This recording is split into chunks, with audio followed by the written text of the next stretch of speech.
Najaf T V کی جانب سے تمام مومنین کی خدمت میں 15 شعبان ولادت باسعادت فرزند رسول حضرت امام زمانہ اجل اللہ تعالی کی مبارکباد۔ روایات میں آتا ہے کہ جبرائیل علیہ السلام نے پیغمبر اکرم صلی اللہ علیہ وآلہ وسلم کو 15 شعبان کی رات نیند سے بیدار کیا اور نماز پڑھنے، قرآن کی تلاوت کرنے اور دعا و استغفار کی سفارش کی۔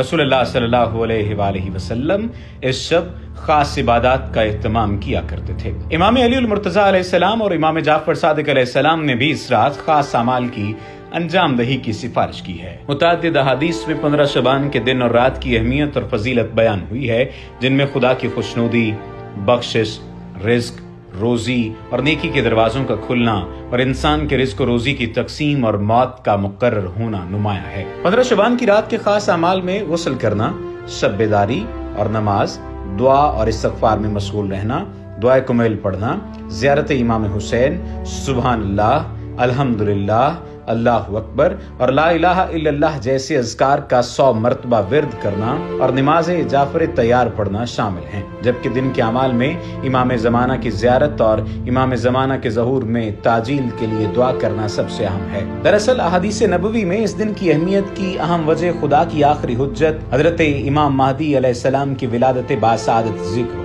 ہے۔ آسمان عصمت و ولایت کے آفتاب، عالم تاب اور اقلیم امامت کے آخری تاجدار حضرت امام مہدی علیہ السلام نے جمعۃ المبارک کے دن شعبان المعظم کی 15 تاریخ کو طلوع فجر کے وقت خانوادہ تطہیر کی عظیم شخصیت ہمارے 11ویں امام حضرت امام حسن عسکری علیہ السلام کے گھر میں آنکھ کھولی۔ آپ کی والدہ ماجدہ شہزادی روم جناب نرجس خاتون تھیں۔ امام محمد تقی علیہ السلام کی صاحبزادی، امام علی نقی علیہ السلام کی بہن اور امام حسین عسکری علیہ السلام کی پھوپھی حضرت حکیمہ خاتون فرماتی ہیں کہ ایک روز میں حضرت امام حسن عسکری علیہ السلام کے پاس گئی تو آپ نے فرمایا کہ اے پھوپھی، آج حجت خدا کی آمد ہے، لہٰذا آپ آج یہاں رک جائیں۔ میں نے کہا کہ مجھے تو آثار ولادت دکھائی نہیں دیتے۔ امام نے فرمایا کہ اے پھوپھی، نرجس کی مثال مادر موسیٰ کی سی ہے۔ جناب حکیمہ خاتون فرماتی ہیں کہ اس شب میں وہیں رہی اور شب گزرنے کے بعد حجت خدا کی ولادت ہوئی تو حضرت امام حسن عسکری علیہ السلام نے بچے کو طلب کیا اور اپنی گود میں بٹھایا اور کہا، اے فرزند، خدا کے حکم سے بات کرو۔ بچے نے تلاوت کی۔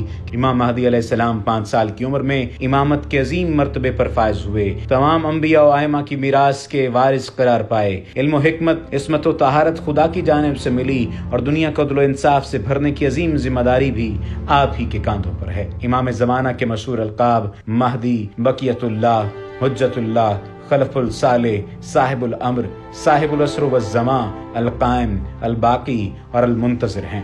آسمانی کتب میں بھی امام مہدی کے بارے میں پیش گوئی کی گئی ہے۔ توریت کے سفر انبیاء میں ہے کہ مہدی ظہور کریں گے، انجیل میں آیا ہے کہ مہدی اور عیسیٰ دجال اور شیطان کو قتل کریں گے۔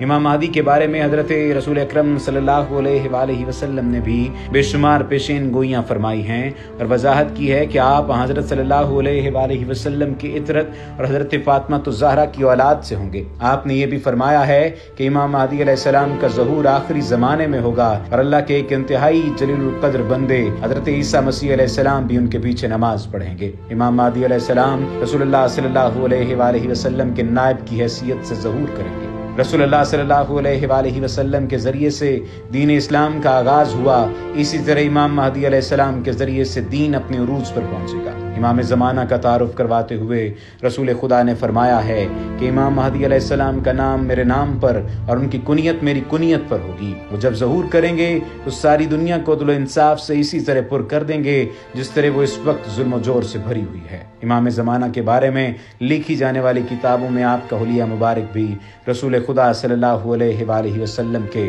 مشابہ قرار دیا گیا ہے۔